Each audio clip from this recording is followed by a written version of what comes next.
안녕하세요. 골든결자 미국 항노화 전문의 유입니다.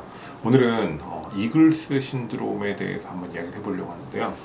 환자분들이 저에게 많은 질문을 던지시기는 질환이기도 하고요. 그리고 하다못해 제가 설명을 해줬는데 찾아봤는데도 잘 모르겠다, 다시 설명을 해주라. 진료실에서 이걸 이야기를 너무 듣다 보니까 제가 블로그로 먼저 정리를 하고 그 다음에 보통 유튜브를 찍는데, 그렇게 하기도 전에 그냥 유튜브를 찍는 날에 먼저 돼서 오늘 찍으려고 합니다. 자, 먼저 많은 분들이 잘못 알고 계시는 상식에 대해 이야기를 해보도록 하죠. 한쪽에 근경련이 이렇게 온다 그러면 마그네슘 드시나요? 진짜 그게 마그네슘 결핍일까요? 아닐 경우가 많습니다. 그 마그네슘 결핍이면 양쪽이 같이 떨려야죠. 왜? 전해질이라는 거는 한쪽만 부딪힐 수가 없잖아요.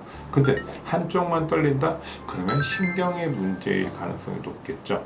아니 근데 선생님 마그네슘 먹으면 좀 나아지던데 그럼 마그네슘 결핍이 아닌가요? 그걸 우리가 보상이라 그러죠. 조금 더 다른 부분을 강화를 해가지고 이거를 좀 더 약화를 시키거나 이렇게 할 수는 있겠죠. 그렇지만 근본적인 원인을 찾지 않고 뒀을 때는 나중에 문제가 계속 더 커지게 됩니다. 그런 의미에서 오늘 이글스 신드롬에 대해 이야기를 해보려고 하는데요. 이글스 신드롬이라는 것은 굉장히 역사와 전통이 오래된 증후군입니다. 그렇지만 아직까지 많은 사람들에게 알려지지 않고 지금도 환자분들에게 설명을 드리면 많은 환자분들이 난 그거 처음 들어봤는데 선생님 저는 이거를 전혀 들어본 적이 없어요. 다른 병원에서 이야기를 안 하던데 왜 선생님은 그런 얘기를 하시죠? 전 정말 이해가 안 돼요. 이런 말들을 많이 하세요.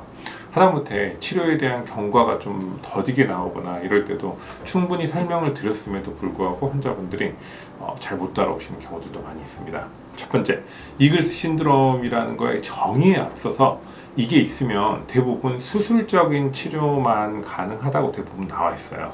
즉 경상돌기라고 하는 우리 목 뒤에 있는 뼈가 길어지는 건데요.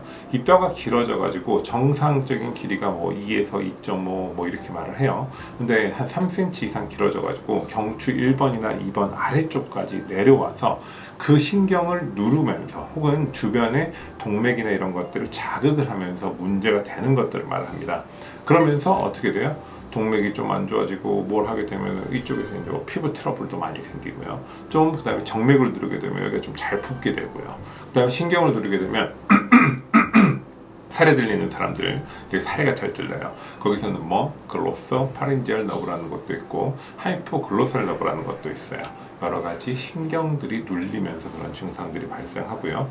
또 어떤 사람들은 안면신경이 눌려가지고 안면에 마비가 오는 경우들도 있습니다. 이런 여러 가지 케이스들을 통틀어서 신드롬이라는 걸로 우리가 이글스 신드롬이라고 말을 합니다. 이는 엑스레이나 혹은 CT를 가지고 간단하게 진단을 할 수 있는데 많은 분들이 여기에 대해서 익숙하지 않기 때문에 놓치게 됩니다.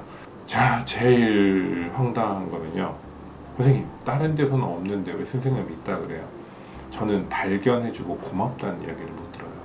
왜 그렇게 됐나? 환자들한테 아니 저는 왜 발견을 해주면은 왜 다른 사람이 다른 말을 한다는 이야기를 들어야 되죠. 이게 오래된 것들인데 되게 답답하거든요. 그것 때문에 이 영상을 찍는 거고, 이글스 신드롬이라는 것은 굉장히 오래된 진단이고요. 그리고 여기에 대한 치료법도 어느 정도 정립이 되어 있어요. 수술이라고. 그렇지만 수술이라는 게 정립이 됐고 그 시간이 오래 지났고 비술적 치료가 발달을 한 이 시점에서 거기에 대해서 우리가 치료적인 방법으로 접근을 할 수 있는 것들이 있습니다. 이에 대해서는 주치의 선생님들이랑 상의를 해보시고 어떻게 치료 결정이나 이런 걸 하시고 보셔도 돼요. 근데 이런 질환이 있었을 때 내가 섣부르게 판단을 하고 그냥 여기서 그냥 한 번에 좋아지겠지 이런 생각으로 접근을 하시면 안 되고, 이런 여러 가지 증상이 있었을 때 약간 사례가 잘 들린다 약간 우리 클리어링이라고 그러죠. 이렇게 좀 가래가 잘 안 뱉어지는 이런 느낌들, 혹은 좀 만성적인 피로감이 있다, 혹은 어지러움이 있다, 한쪽으로 편두통이 자주 생긴다, 혹은 안면마비가 한쪽으로 왔다, 이럴 때는 이글스 신드롬에 대해서 한 번은 꼭 우리가 배제를 해줘야 되는 진단이라고 생각하시면 됩니다. 굉장히 많은 자료들이 있는데요. 이 자료를 다 보여드릴 만큼 사실 시간도 많이 없어요. 지금 보여드린 자료를 보면은 굉장히 많은 자료들이 있어요. 이론 논문들도 있고요. 그 다음에 한국에서 나온 논문들도 있고요. 굉장히 많은 자료들이 있습니다. 근데 이런 자료들을 떠나서 환자분들이 먼저 이런 질환들에 대해서 알고, 그리고 내용들은 좀 차치하더라도 그런 것들을 이해를 해주셔야지 다음으로 갈 수 있다는 것을 꼭 기억해 주시면 좋을 것 같습니다. 지금까지 골정결자 미국 항노화 전문의 윤종현이었습니다. 제가 이제 설명드린 게 도움이 되셨다면 좋아요, 구독, 알림 설정 눌러주시고요. 치료에 대해서는 나중에 추후에 기회가 있으면 다루려고 하는데요. 사실 이글스 신드롬이라는 주제 자체도 좀 무겁기 때문에 치료에 대해서는 추후에 충분히 시간이 될 때 좀 다뤄보려고 합니다. 감사합니다.